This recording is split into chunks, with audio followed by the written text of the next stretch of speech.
yakin yang Saiful dalam bahaya. Kau tu psycho, Razman!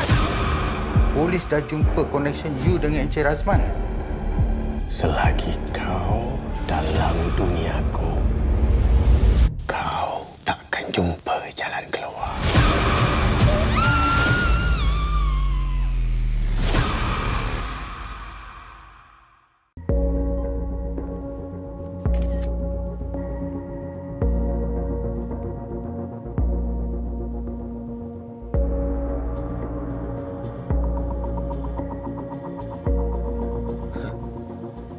Banyak betul gambar Julie.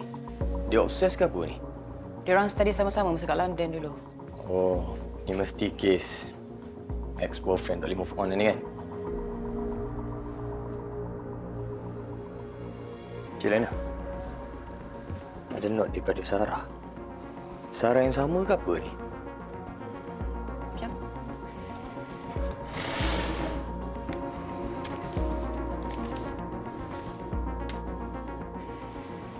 Apa Saiful buat hari Sarah hilang?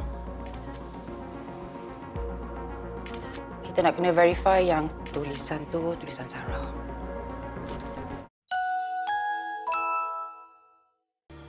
Kau nak apa dari aku? Aku nak tuntut Kak Dela untuk orang yang kau anaya, Razman. Siapa? Julie. Dan lepas tu Sarah. Ha? Nak jadi hero lah ni. Julie, kawan baik kau tu, sayang aku. Bullshit lah. Kau ingat aku tak tahu ke dia cuba larikan diri. Tapi kau tu psycho, Razman. Okey. Kalau betul aku psycho, kau pergi balai, kau jual cerita kau kat sana. Kenapa nak kena jumpa aku kat sini? Aku nak dengar daripada mulut kau kenapa kau bunuh Julie. Setan! Aku nak kau matilah!